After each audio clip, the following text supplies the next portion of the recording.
a second one with Johnny and Dave on the 10th. Okay. So we'll just do kind of another one-on-one for her. And Sounds good. yeah, yeah.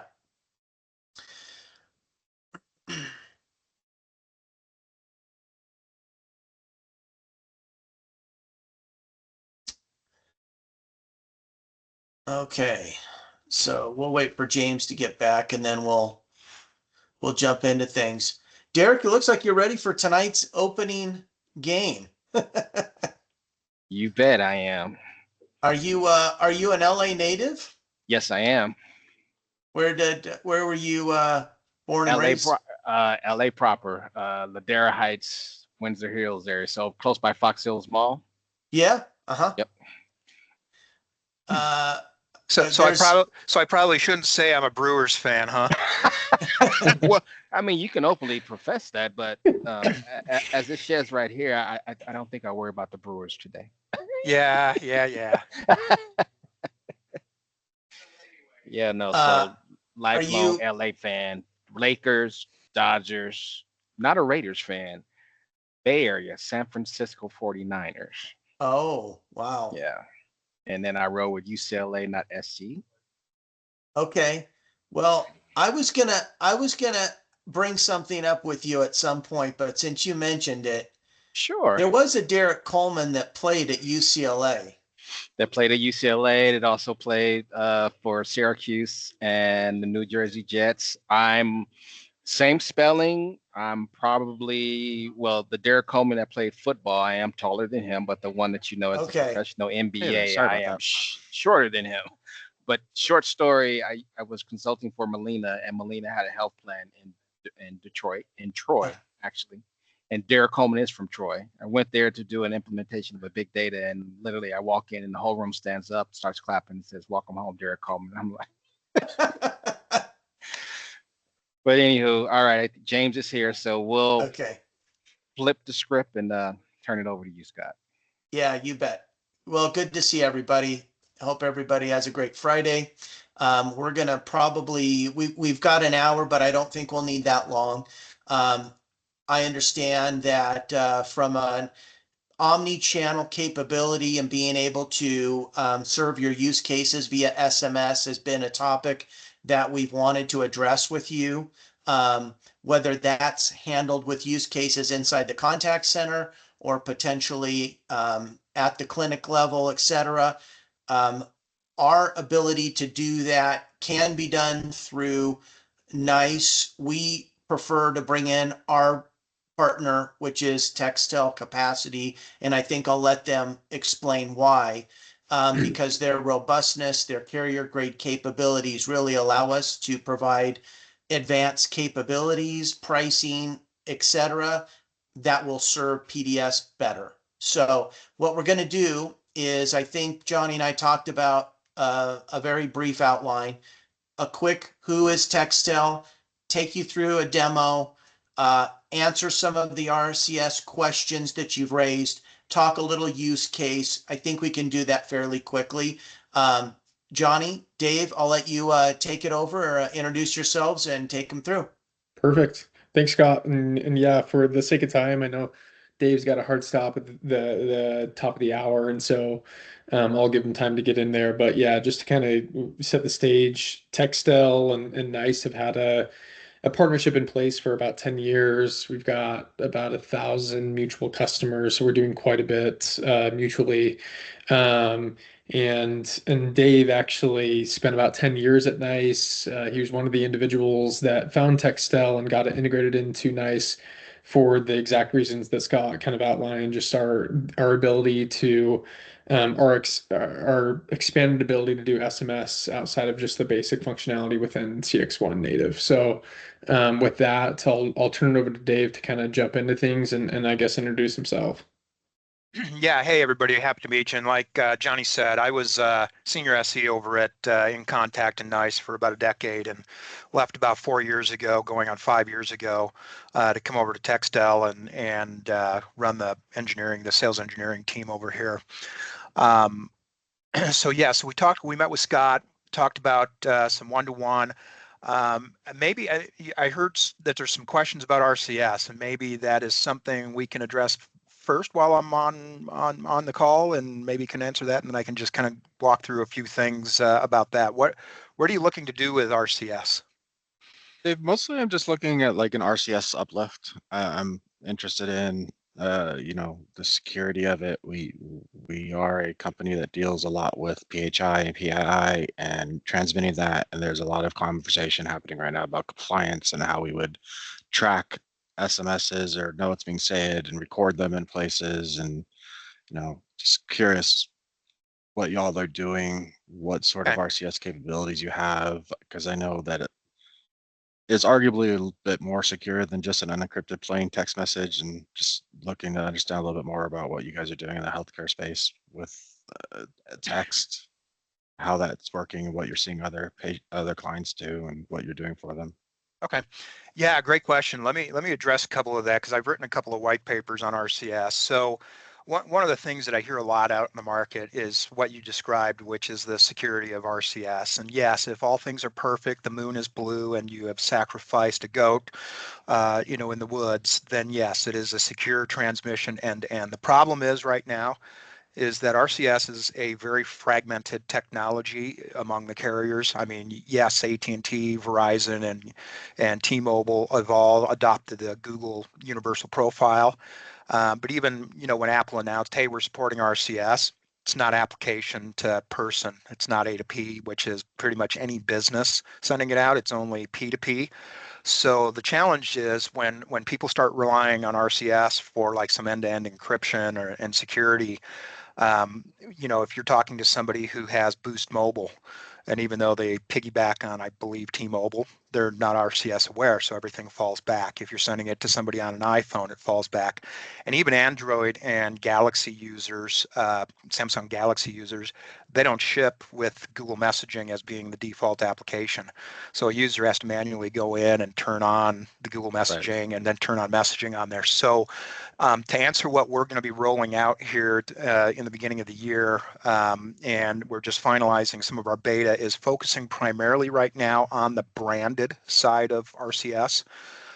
So that customers who want that branded experience can have that set up and created.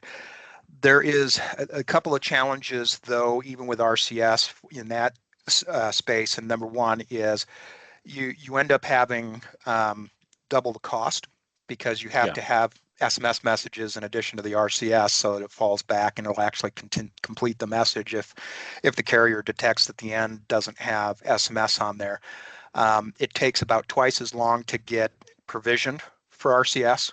And because the carriers hand vet all of the branding across the board on there. So we're going to be rolling out the SKUs for that. I believe we're submitting them here in early Q1. So we should be ready to go here with being able to get them sold in the hands of NiCE by Q2 on there. Healthcare does pose a challenge with SMS. I'm not going to sugarcoat it. SMS, unencrypted transport, PHI, PII. Shouldn't be sent over SMS because it's plain text. It's ASCII across the networks, and every carrier along the way has to read that message to know if there's any forbidden use cases in there, forbidden message categories, those kind of things like that. So one of the things that I typically have recommended for customers who need to have that is that they start with SMS to initially engage, and then typically move to a more secure channel when any type of PHI has to be shared across a message. One of the ways that NiCE typically will do that is, customers will set up I'm going to call it the back page on their website somewhere, something that's not being indexed or searched or easily found or anything. And really what it is, it's one of the NiCE chat widgets. And so they'll start the SMS and then they'll send a message saying, "Hey, in order for any PHI information to be sent, we have to move to a secure channel." Or in the case of any type of automation or IVR deflection, for example, where maybe somebody is calling to do some type of account setup, they're getting an appointment set, something where, again, PHI data or specific PII data has to go across, and they don't want to wait in a queue for a voice call to be able to do that. great. Send them a link to a portal or something where they can upload information or transmit information on there. Does that make sense? Yeah, absolutely. Yeah, and that's kind of where we're at. As far as like Johnny said, and I guess, I'll jump in. Let me jump in and show a few things in here as well, because like Johnny said, one of the reasons why, when I was working at NiCE, probably about 2015, 2016 timeframe, I had the only type of SMS that was offered back in those days with In Contact before NiCE actually bought the company was. All we had was an inbound, and it didn't come in as a skill, didn't come in as a chat. It basically was just a work item that popped a screen that an agent had to open up a new page for to be able to do anything. It wasn't built into any of the UI or anything like that. And there was no outbound capability or mass texting or any integration into any of the dialers or anything else on there. So when we found Textel, me and a few other sales engineers, we started talking to them about some of our needs on there. And then they built Textel specifically for the CCaaS industry, meaning it was designed not as a marketing tool like, some SMS providers out there are really more like a glorified MailChimp in how they function. This was designed for that real-time interaction going back and forth. So here's an example of an inbound text message that comes in. I've got all of my history that I can see, whether that's been an automated message that comes out. I've got images that an agent can send, a customer can send, text PDFs, those kind of things like that, all back and forth across the board on inside of the UI in here, which means that you've got the full capabilities of CXone for all the reporting. You've got all of the tools to be able to handle everything in here, and can elevate from here to phone calls or other channels that are appropriate for any type of messages going back and forth, those kind of things like that. So it's very quick and easy to get agents up to speed quickly, get them using it and understanding how to work with it. And then again, all the transcripts, history, and everything is all reportable inside of CXone. So it's completely transparent to your users, your admins, etc. Any questions so far? Yeah, I do have one that kind of skews a little bit. One of the initiatives that we're looking at is consent management. So part of what we're trying to do is centralize on a platform called OneTrust that we have that's also managing like web cookies and email and other stuff.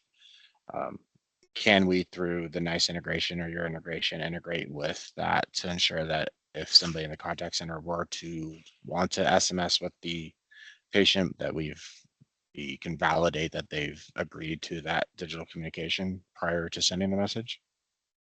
So you're saying, like, if I'm an agent and I want to go and say, hey, I need to go send an SMS out to somebody, you're wanting to check for a consent status before they send that out? Okay. So a couple things come to mind on that. First of all, the way it works in the digital channels on here, once I select this line, to create this message on here, it doesn't touch Studio, so there's nothing on the back end that I can use to reach into anything to check third-party applications. However, on Textel itself, we have full consent management for opt-ins and opt-outs in here. We track all of that. All the lines that come in, the contacts, all have consent status visibility. These are people Can that who be synced with an external database? So if we wanted to use something to sync to, Great question. right now we have Salesforce and Epic and OneTrust and all these things. So we're really trying to make sure it's all sunk. Webhooks.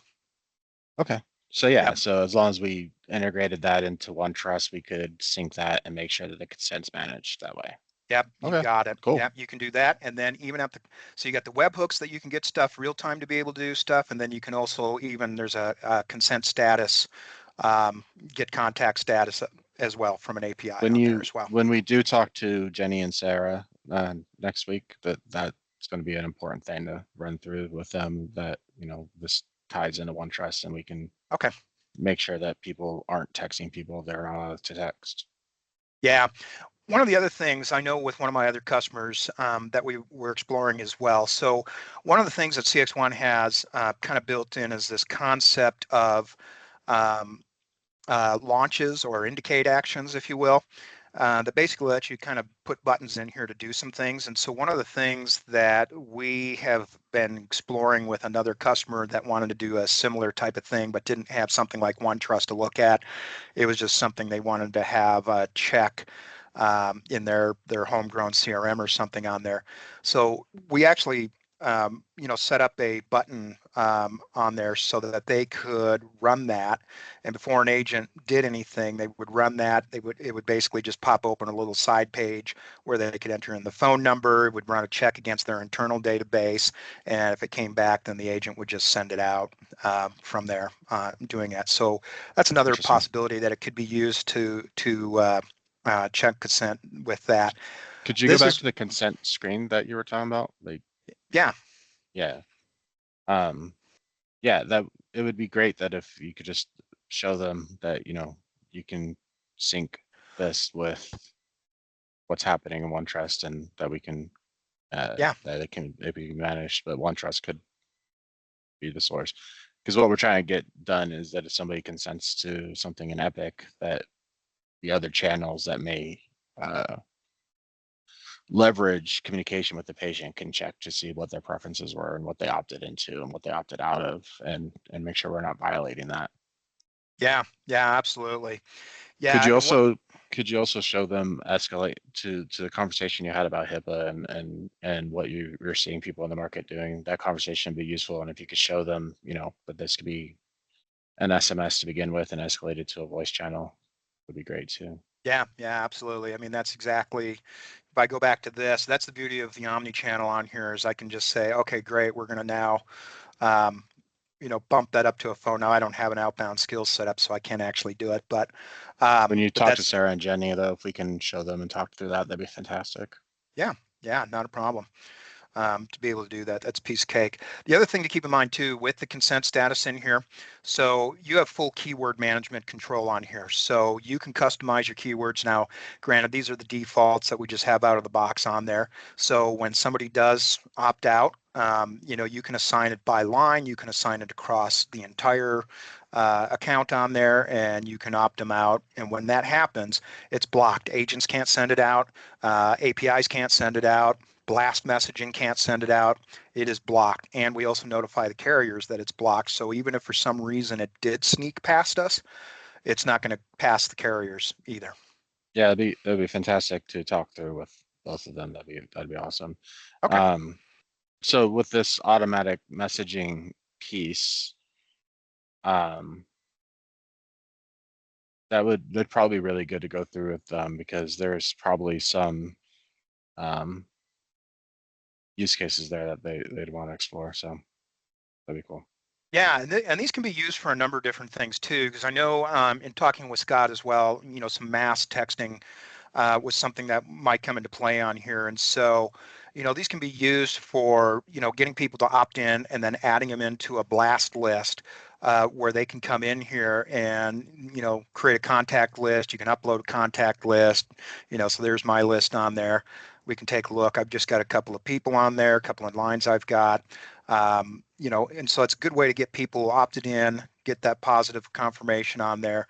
And then setting up like any type of mass texting on here is a very easy to do kind of thing on here. So we can see I've got one running on here. I've already sent one message. There's a second one that's going to come. Nothing has been blocked or carved out on there. So we'll see. We'll just let that run. And I'll just create a new one in here. So this is my blast. There's my line I'm going to go out on, and then I can just either have, a text message in there if I wanted to upload a list where I had a bunch of custom fields that I needed in there, add their first name, relevant data around anything else that I might have in there. I can customize these, create multiple messages in a single campaign, and piece of cake to set up. Select my list. And then schedule when do I want these to go out. So we'll have that one go out tomorrow at 9. Now, how about call masking? So what I would really like to be able to do is put these digital channels through the office, so that if somebody is messaging with a specific clinic, even if the contact center is the one responding, it's all coming in and out the the clinic's phone number. So I may have queue of 120 agents in a skill, but the phone number has got to be tied to that office number. So we would need to enable all of those different numbers to be able to use them to send out. Okay. So we can do that. We can text enable 10 DLCs. We can do toll-free numbers. We can do short codes.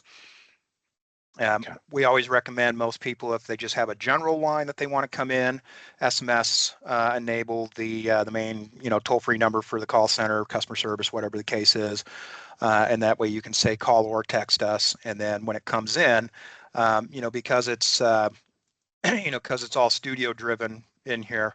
However you want to be able to route that in, and whatever logic you want to be able to do in there is all possible, including, down the road, if you're going to do some automation, for example, with, any of the virtual agents that NiCE offers or anything, we can work with that as well. So.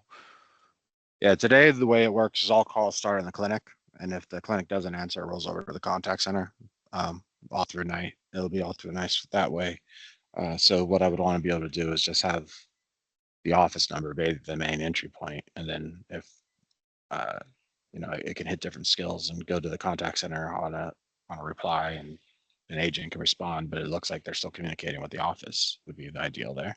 Yeah, that's exactly. So if you notice in all my different skills I've got set up in here, I've got all kinds of different lines in here for different things taking place, including even, personal skills and those kind of things like that in there. So every one of them, we just come in like a digital channel over here, and then it's just a digital point of contact inside of CXone where we live. So you can see I've got a bunch of test lines in here, and then just a whole bunch of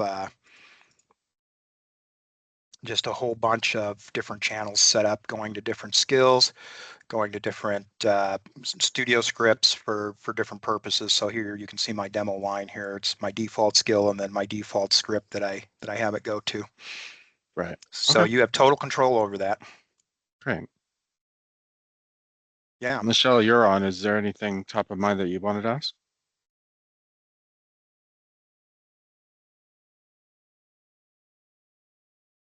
No, you're covering it all, so I'm good.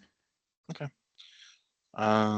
Yeah, the consent management stuff is going to be big for Jenny and Sarah, and then being able to start a conversation and escalate to a phone call would be great to show them. And then, Shell, anything else there based off that call we had this morning? Not with SMS, because that was consent is the biggest piece. Hmm. Okay. No. Yeah, consent's always big for everybody. Carriers have gotten way more, they do quite a bit more due diligence in the last year than they have ever before, because the spammers have all realized that only about 20% of the people actually are opening emails anymore. And response rates are 98% on SMS. So spammers have all started. So they pay close careful to use cases, type of messaging being done, and consent on there. So one workflow, Scott, that we're keeping in mind here is would be like Paul AI sends out a SMS. It goes through Studio, out the office number. Then they reply to that with needing something.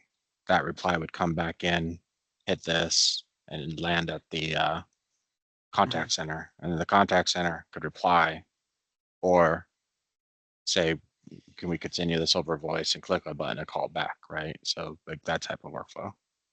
Yeah, as long as Textel is in control of the line, and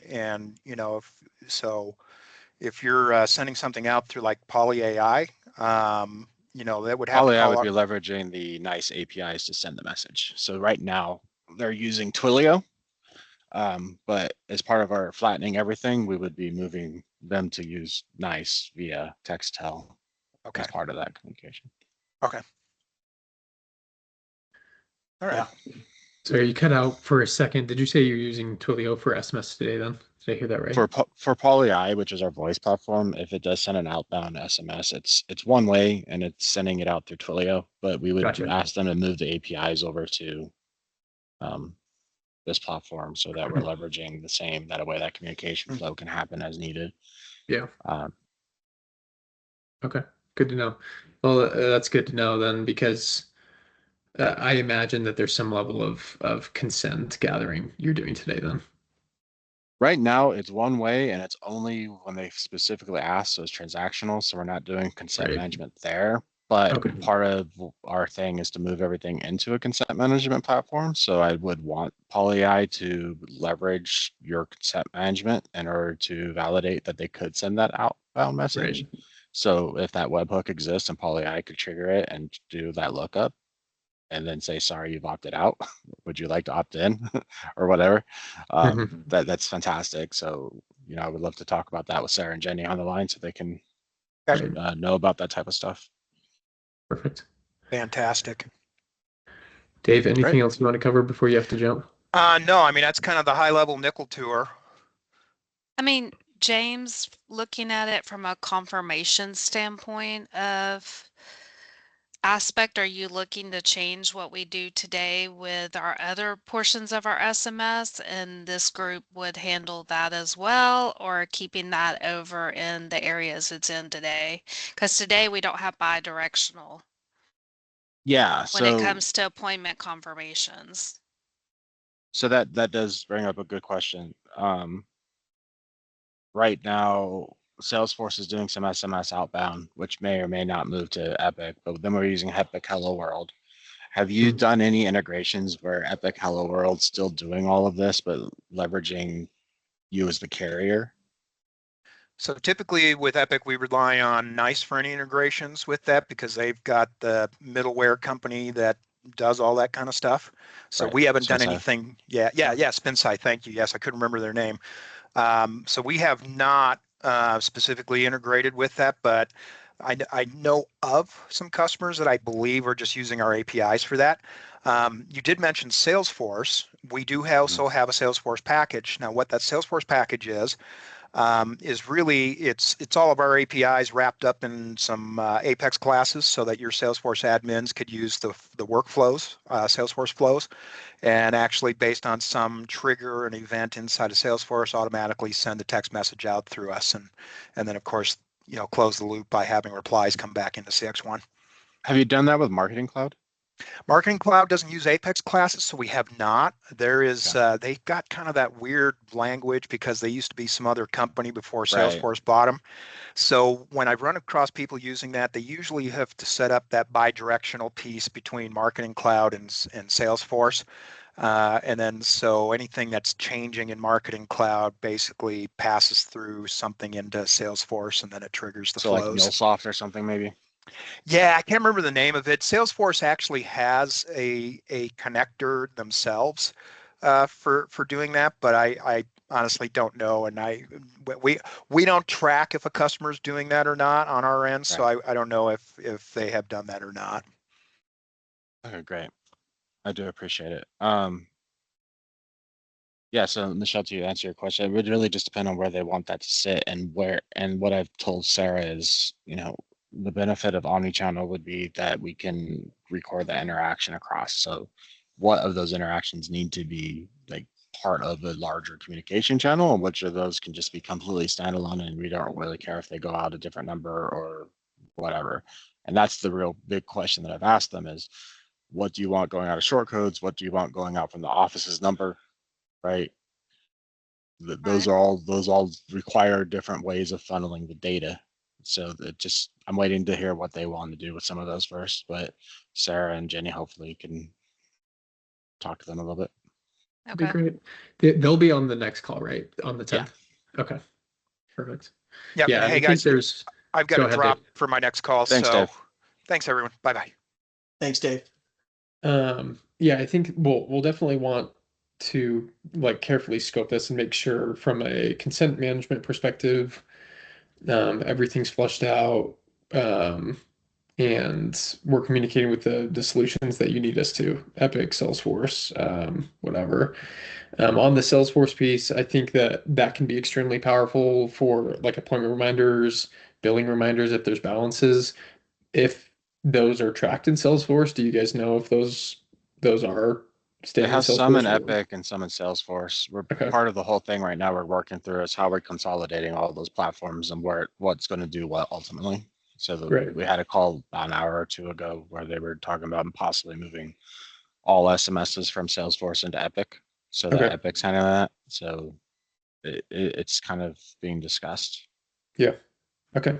Yeah, I know we've done a few implementations, and I think that we're actually in the middle of one where they're using or we're using Epic's Hello World, and so us working with NiCE and then working with SpinSci, we're working to kind of displace that and support the SMS component there.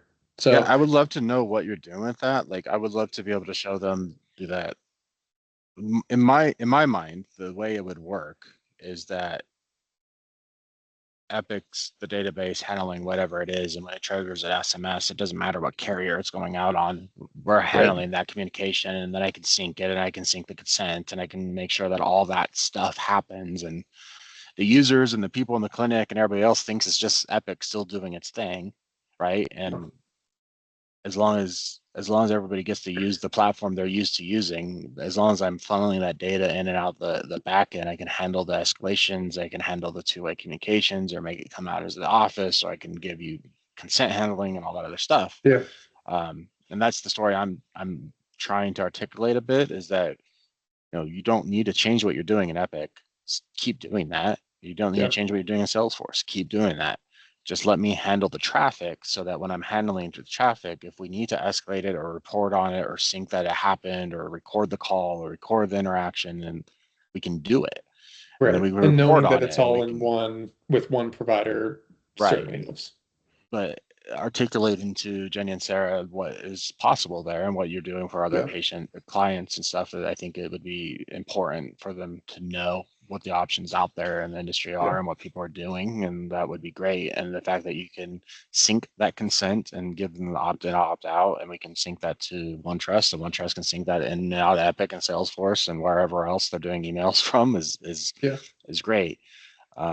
And then the automatic reply stuff. I know John Pham, our marketing director, was talking today about, the possibility of putting some auto replies on at the office level, even where if they replied with very specific things, we could just have some generic responses already pre-canned for them type thing. And then if it's not one of those, we can go through. So there's a lot to discover there, but I think sure. Jenny and Sarah seeing and knowing that stuff is great, and especially keeping in mind that we do deal with HIPAA and PHI, and like that there is the opportunity to maybe start a conversation as SMS and escalate it. So if we wanted to make sure that somebody, maybe we don't allow full two-way conversation for the entire message, but maybe we allow them to message somebody and say, hey, looking to confirm your appointment, can I give you a buzz, and allow them to move on from there or something, would be great. So Definitely. them I knowing what mean, the those options reminder are is important. text could certainly,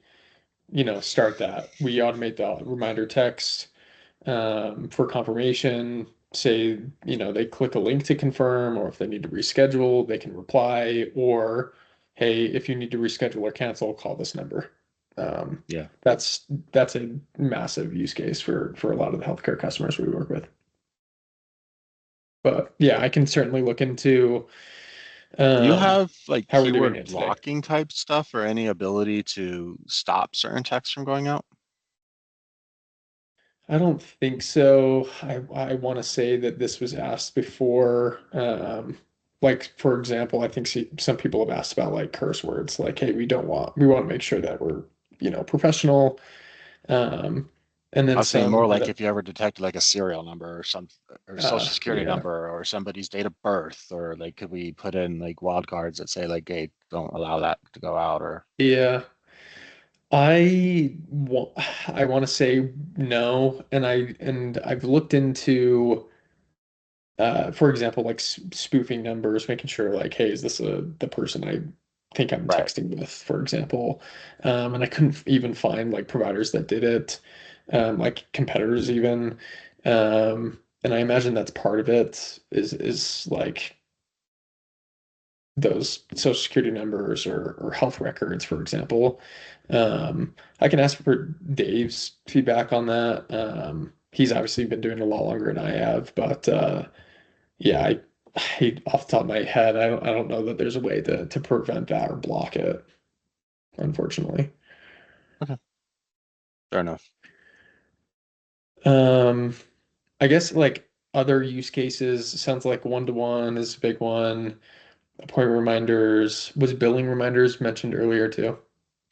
All Billing that stuff I notifications. believe is going through Epic right now. So, Okay. you know, I wouldn't necessarily look to replace everything they're doing, but if we can, you know, help what they're doing along the way. Mhm. Yeah.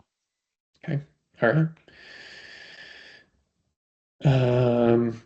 Any questions for me then? I like Scott said, I think we got through this quicker than we thought we would, but No, I think you hit where I was trying to get.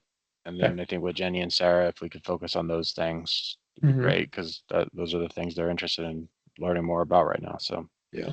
Okay. and I think it's really interesting concept to be able to allow the contact center or somebody to start SMSing and then escalate it to a phone call Yeah. and then go back to SMS if they need to, which is kind of cool. Definitely. Hey, James, should Scott and Casey be prepared to bring this up on the 28th or Yeah, might as well. as an additional benefit, or what do you Yeah, I think? mean, I think it's part of the omnichannel experience that it's there and part of the thing and synced and everything else. Right, it's what's there with the licensing, so I think we should at least talk about it being there. Scott, so per our prep meeting as well as my email just a while ago, just be prepared. And they want a formal agenda, like formalized for that 28th. So if you could be sure and get that in there, that'd be great.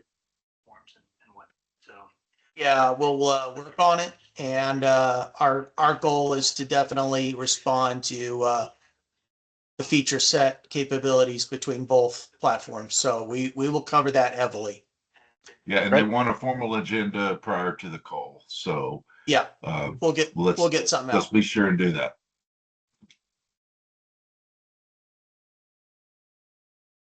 Okay. We Anything feel else I good can to give this you? point. Anything else, Johnny, you have questions about?